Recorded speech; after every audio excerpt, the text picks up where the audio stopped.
Elliot, that looked like a tough heat there. It looked quite stacked. Yeah, it was a weird one. I think when you're running diamond leagues, it's so different. So going back to the tactical one, it was like there was too much time to think. So I ran like a bit of a donkey, but I put myself in a position where I knew I could hold it regardless of what happened. So I did that. I let the boys. I kind of made a move before 400, which is stupid in our sport. But I knew that it's going to be really scatty on that back straight, so I'd rather command a position from there than risk having to do. You moved up before the bell, didn't you? Yeah, you shouldn't really do that. Yeah. Like why? Just because it saps a bit of energy. It takes that last kick out, but I knew the time. I knew how it felt. So I just went. I just decided to go for it. And yeah, it felt good. Did you feel people coming up at you at the end? Yeah, but Have you seen the race back? I watched it and I knew that I was fine. I knew if I needed to, I could put in another surge, but we've got 3 rounds of consecutive days. The more I expend now, the less I have for the next round. Yeah. So I was just like, I knew that I was comfortable. Yeah. I knew they were closing. I knew if I had to, I could put in another gear. I didn't want to put that gear in. I want to save that.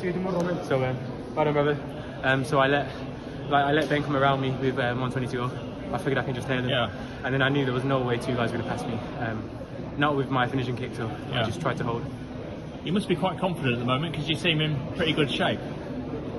Yeah, I think confidence can be an illusion to failure, and it can give you a sense of security.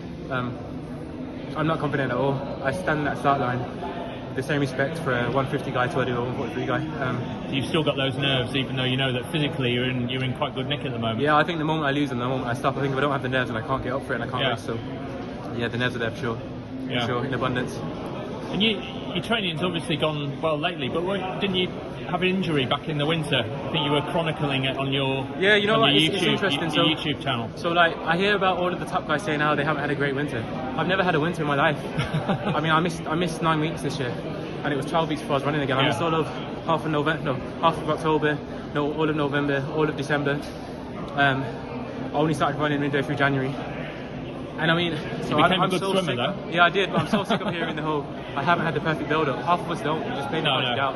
And if I had a full winter, I reckon I'd beat all of them. I don't think there's anybody that's standing my way. And the closest time I've ever had, only time I've ever had a full winter, I ran 143 indoors. I haven't had one since. Yeah, so it's quite unusual for athletes to have a perfect winter. I have had it smooth sailing from January on to here. I've only missed about 2 weeks in total. And then the occasional off day. But only 14 days missed since the start of January for me, that's unheard of. So yeah, ignore the whole I haven't had a good winter nonsense. Most of us don't. We just play the card you dealt with. You continue, you roll with it, and then we attack from there. Yeah. And how's the captaincy gone? That must have been an honour. Do you know what's funny? A bit nerve-wracking as well, I would have thought. Yeah, Paula called me and I was like, my first response was no. I was being honest, I said no immediately, and Paula was like a bit surprised and upset. But I was just like, I don't feel like I didn't want to be the captain, I want to compete. And then Meg, my wife, said to me, she was like, you should do it. You should really consider it because you've been asked for a reason. I had to sleep on it and I was like, no, I really should do it. And I understand now. I think at the time I was a bit athlete mode, a bit selfish. Yeah, but which all good athletes have to be like that. There's young guys on the circuit, and in my speech I just wanted to reiterate that you're not here just to take part. It doesn't matter if these guys are seconds ahead of you or milliseconds in the sprints, that you're here to compete and you can beat them. And I reminded them when I came on the scene in 2016, my PB was 147. I was racing against people like Adam Pashot, who had a PB of 143, and Marcin Lewandowski, Amal Tuka 142 at the time, Pierre Ambrose Boss. Amal Tuka ran 142 that year.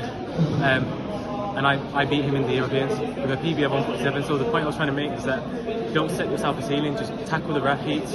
Once you navigate the heats, get onto the semis, and then hit the final. And I think there's a beauty in naivety when you are young, because you don't set that, you don't know your limits. You're still finding them out. And then I fell into where I guess a moment of limbo. But I'm content knowing that I've tried to do everything I could.